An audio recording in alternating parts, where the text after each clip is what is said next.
Shalom Aleichem. Shalom. Salam. Az. Peace. Namaste.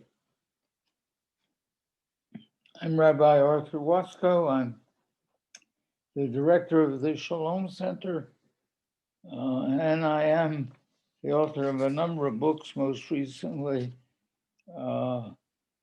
Dancing in God's Earthquake, The Coming Transformation of Religion.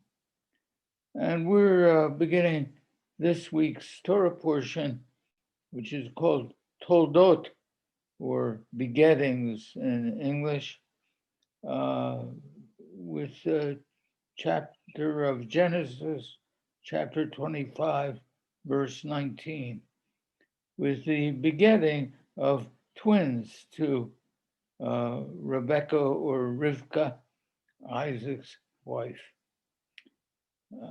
Says Torah, I'm using Everett Fox's translation, which in my view is the very best translation into English of the 5 books of Moses, that's what it's called, published by Shocking Books. The children in this begetting, the children almost crushed one another inside Rebecca. So she said, "If this be so, for what is this I?" And she went to inquire of Yud-Hey Vav-Hey,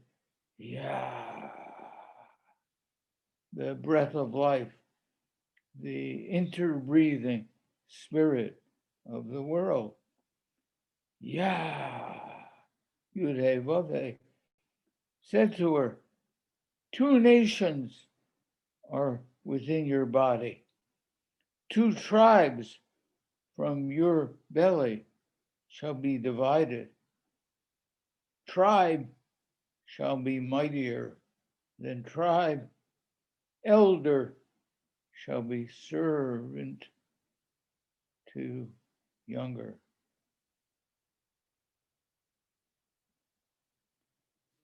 So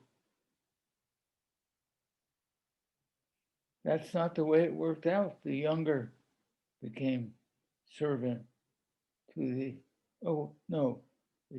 younger became the, not quite master, but leader of the elder. So Esau, the elder, was beloved of his father, Isaac, I think because like Isaac's older half brother, Ishmael, he was an athletic archer, a hunter. Ishmael had been stolen away from Isaac, that's what it felt like anyway to Isaac, and sent out into the wilderness. And I think he hungered for that older athletic guy who he had grown up with. And Rivka, the mother of the 2 of them, loved Jacob more because she had heard the voice of the breath of life, proclaimed that the younger of the twins would be victorious over the elder. And this is the 3rd time that we had heard God favoring the younger son. God favored Abel over Cain, Isaac over Ishmael, Jacob over Esau. And it didn't end there. Joseph and Benjamin were favored over their elder half-brothers, and Ephraim was favored over Manasseh. They're all reversals of the official legal framework in which the older brother is supposed to inherit more property and more blessing. The first of these pairs of conflict ends in murder when the elder refuses to back off. And Cain, the killer, suffers not death, but a kind of continuing trauma of the oppressor, the mark of Cain that makes him alien wherever he travels. All the rest of these conflicts end in a kind of reconciliation between the two brothers or the many brothers. And the reconciliation comes when the elder brother or brothers accept the leadership of the younger ones, even though it seems to be against the rule of law. The repetitions in Genesis of all these brother relationships presage the moment in Exodus, the book of Exodus, when God proclaims the people Israel, God's own firstborn. Even though clearly Egypt is older, stronger, richer, and yet this disempowered people seems to become the firstborn favored by God. It wins its freedom against imperial Egypt. And the Bible even celebrates the day when, in the long run, Egypt too will win its freedom and be reconciled with the firstborn, so-called firstborn. And even imperial Nineveh will be reconciled with small, young Israel.